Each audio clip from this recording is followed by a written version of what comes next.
Shaburux presenta Ecos de Terror.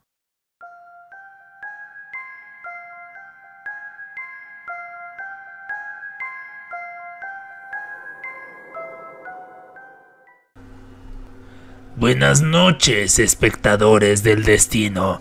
Esta noche, desde las profundidades del más allá, les traigo una historia sobre una llamada que llega a la medianoche. Una llamada que nunca debería ser contestada. Averigüen por qué, si es que se atreven. La noche se avecina y comienza mi guardia. Esto es Ecos de Terror.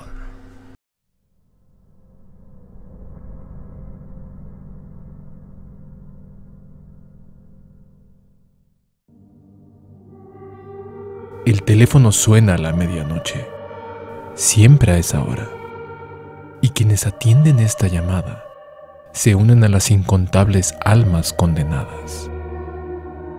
Marta, una madre solitaria, acostumbrada al silencio de la casa vacía tras la partida de sus hijos. El timbre del teléfono a la medianoche rompió la monotonía de su vida. Al contestar, no escuchó nada más que una respiración profunda y cadenciosa. Algo en su pecho se apretó, pero no colgó. Fue en ese momento cuando el hambre empezó. Al principio no fue más que un antojo, un poco de pan en la madrugada, un trozo de queso, pero pronto se convirtió en un festín interminable. Día tras día comía sin control, llenando su boca con cualquier cosa que pudiera encontrar. Su cuerpo empezó a hincharse, sus dedos a engrosarse, pero el hambre no disminuía. El dolor llegó pronto. Su estómago se convirtió en un nudo retorcido, pero ni siquiera eso la detenía. Una noche, incapaz de soportar más, sus manos temblorosas se dirigieron al teléfono. Marcó el número de su vecina, Carmen, sin pensarlo un segundo.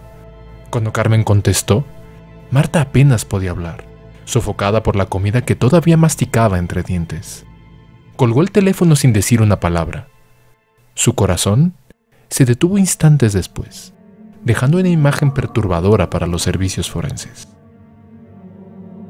Cuando Carmen recibió la llamada, la sensación fue distinta.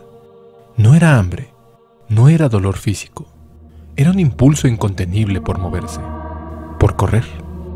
Esa misma noche salió a trotar y lo hizo sin parar. Lo que comenzó como una caminata ligera se convirtió en una carrera frenética. Corría bajo la lluvia, con los pies destrozados, los músculos desgarrados. Los siguientes días no hacía nada más que correr. Su familia intentó detenerla, la encerró en su habitación. De alguna manera, durante la noche logró escapar, y se le pudo ver alejarse de su casa, corriendo. Corrió sin parar, y mientras sus pulmones ardían, sacó su teléfono y llamó a su sobrino Raúl. Un auto la arrolló un instante después, quitándole la vida. Raúl contestó solo para escuchar el ruido del auto y luego silencio absoluto. No se necesitaba más. La maldición ya estaba en camino. Raúl, joven y atlético, sintió el peso de algo oscuro cuando contestó. Sin embargo, lo que le siguió no fue hambre ni el impulso por correr. Fue algo más siniestro. Cada vez que veía su reflejo, la imagen de sí mismo lo obsesionaba. Comenzó a tallar su piel, cortando aquí y allá, asegurándose de disfrutar el dolor que él mismo se provocaba. Primero fue un rasguño, luego una incisión más profunda. Con el tiempo, Raúl se volvió adicto al filo. Pasaba horas frente al espejo, con una navaja en mano, marcando su rostro, sus brazos, su pecho. La sangre manchaba el suelo de su baño, pero él seguía cortando, disfrutando cada corte que se hacía. Pero como los demás, el dolor no lo detuvo, ni siquiera cuando apenas quedaba piel que cortar. En su último suspiro, el teléfono estuvo de nuevo en sus manos. Sus dedos resbalaban en la sangre, pero logró marcar el número de su compañero de trabajo, Enrique. El teléfono sonó y la voz agitada de Raúl llegó como un susurro antes de que colgara. Luego, cerró sus ojos para siempre. Enrique no sabía qué pensar. La llamada de Raúl lo dejó intranquilo, pero no fue hasta que notó un cambio en su propio comportamiento que comenzó a preocuparse. Lo que antes era una simple curiosidad por los acertijos y juegos mentales, se convirtió en una compulsión imparable. Enrique no podía dejar de resolver problemas. Cada rompecabezas, cada enigma que encontraba, lo mantenía despierto por días. El cansancio lo consumía, pero la obsesión lo empujaba a seguir. Todo lo demás en su vida dejó de importar. El trabajo, su familia, la comida. Todo fue reemplazado por un hambre insaciable de resolver, de encontrar respuestas, aunque las preguntas carecieran de sentido. Pasó semanas en un rincón de su casa, rodeado de papeles llenos de garabatos y ecuaciones sin sentido. No podía parar. Su mente se había vuelto una prisión, una jaula de preguntas infinitas. Justo antes de que su cerebro finalmente se apagara y su cuerpo cayera agotado por el exceso de actividad, Enrique tomó el teléfono y marcó un número al azar. La mala fortuna llevó a que ese número fuera el de Adriana, una antigua amiga con la que ya casi no tenía contacto. Adriana contestó de inmediato, sorprendida por una llamada que jamás esperaría.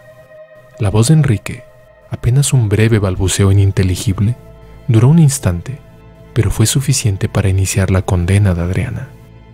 Sin saber por qué, esa noche empezó a desarrollar una extraña obsesión por limpiar. Al principio fue inofensivo, un poco de polvo aquí, una mancha por allá. Pero con el paso de los días, la obsesión creció hasta que Adriana pasaba horas frotando las mismas superficies, eliminando lo que solo ella veía. Lavaba sus manos hasta sangrar, frotaba las paredes hasta que su piel se resquebrajaba. No había lugar en su casa que no hubiera sido tocado por su desesperada necesidad de pureza.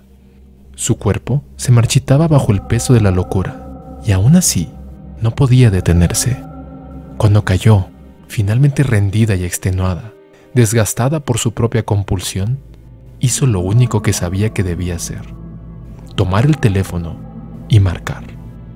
Esta vez, el destino eligió a una joven que apenas conocía, un número que había guardado por años sin razón aparente.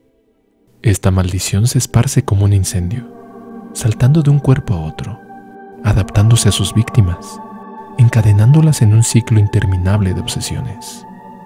No hay origen, no hay fin, solo el sonido del teléfono, la respiración del otro lado de la línea y la certeza de que la muerte está esperando.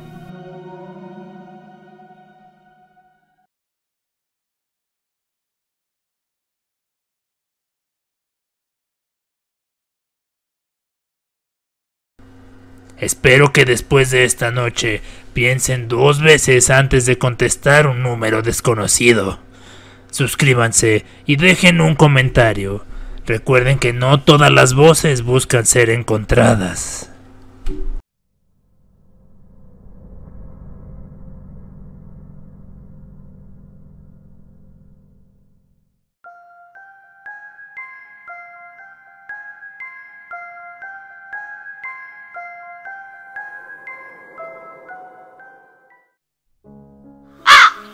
Ecos de terror.